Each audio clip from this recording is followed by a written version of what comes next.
Cuando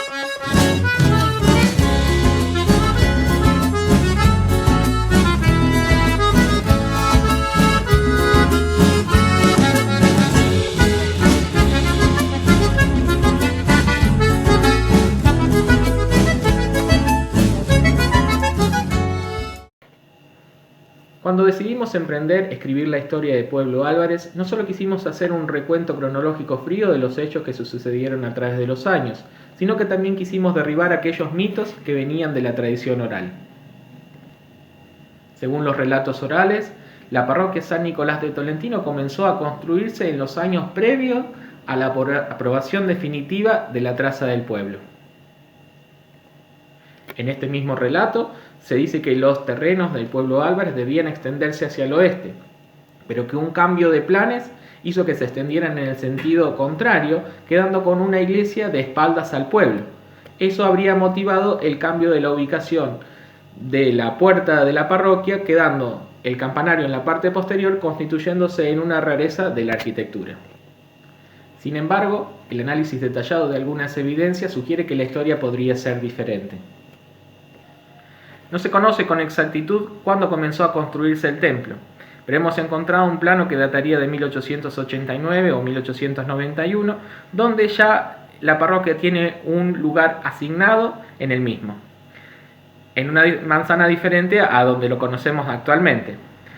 Esa manzana se encontraría enfrente al actual edificio comunal y las puertas de la parroquia mirarían hacia la Plaza 25 de Mayo con dirección al oeste.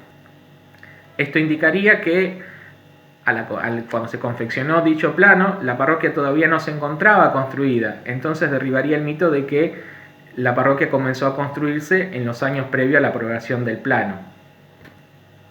Otra evidencia en contra de ese mito es que el constructor de la iglesia, Santiago Ostuzzi, llegó en 1894 a Argentina, 4 años posterior a la fundación de Pueblo Álvarez.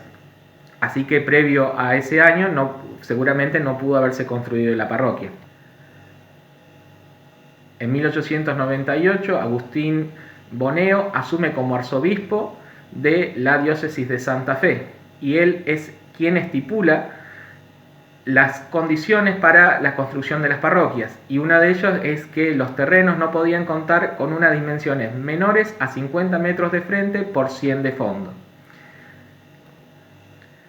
Estas podrían haber sido una de las causas del traslado de la iglesia a la ubicación actual, ya que el terreno asignado en el plano de 1891 no contaba con las dimensiones necesarias y requeridas por el Monseñor Boneo. Por otra parte, es posible que la parroquia San Nicolás de Tolentino haya sido concebida como la conocemos actualmente, y que el campanario no haya sido una rareza, sino una inspiración de otras parroquias del mundo. Particularmente la Basílica San Nicolás de Tolentino en Italia también cuenta con el campanario en la parte posterior y puede haber sido una inspiración, ya que sería la madre de nuestra actual parroquia y que conserva en Italia los restos del santo San Nicolás de Tolentino. Entonces pudo haberse constituido en una inspiración para el constructor hacer el campanario en la parte posterior.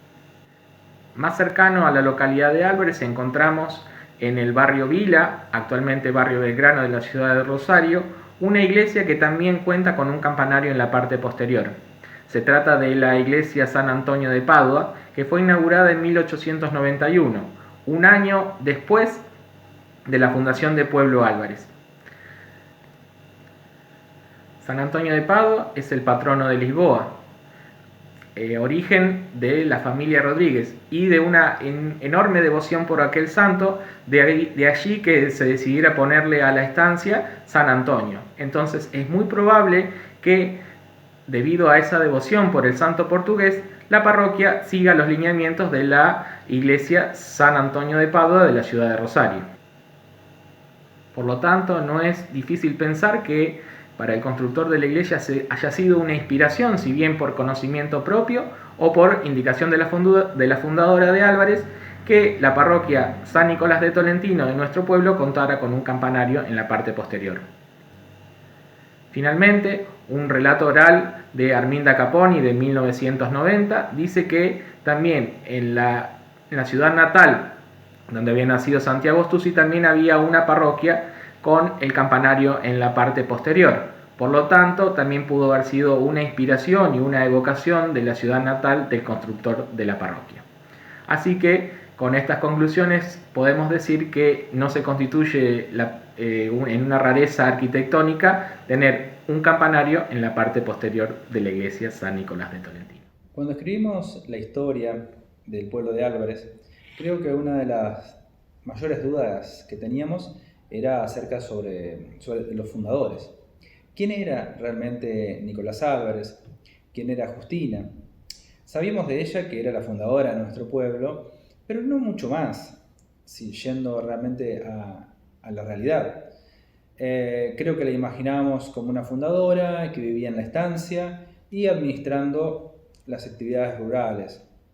Creo que esa era la visión originalmente y se repetían dos frases, que una era que había dedicado el pueblo a su marido, en honor a su marido ya fallecido, por eso le pone Álvarez, si no podría haberle puesto Rodríguez.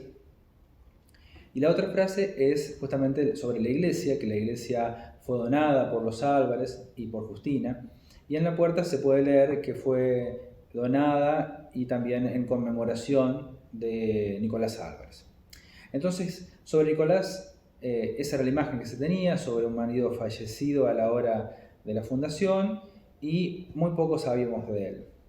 Así que bueno, una de las cosas fue indagar sobre ellos, aprendimos muchas cosas sobre ellos, están volcadas en el libro. Por ejemplo, una muy interesante fue saber que Nicolás durante bastante tiempo había desarrollado un periódico en Rosario, del cual justamente no se conserva ningún ejemplar, y justamente por eso creo que lo hace una de las cosas más llamativas. Pero así también conocimos muchos aspectos también sobre Justina, sobre la familia y sobre los descendientes. Mucho de eso de esos datos los pudimos recabar a partir de las cartas y la correspondencia personal que todavía se conserva de la familia y que prontamente yo estoy seguro que va a ser parte de un archivo histórico que se pueda consultar y que pueda estar al alcance de todos. Pero también quería rescatar lo que fue no solamente las cartas, sino que fue el descubrimiento de un diario personal de Nicolás Álvarez. Y allí pudimos entender todo, es decir, cómo era la relación dentro de la familia, la relación con Justina, pudimos conocer acerca de los hijos que habían nacido, también sobre la historia misma familiar, ya que el propio diario se basaba en más bien historias familiares, ¿sí? Y también pudimos conocer definitivamente qué pasó con Nicolás. Con Nicolás que tiene una muerte trágica y, si se quiere, muere también joven. Y ahí podemos entender por qué Justina dedica todo a Nicolás Álvarez.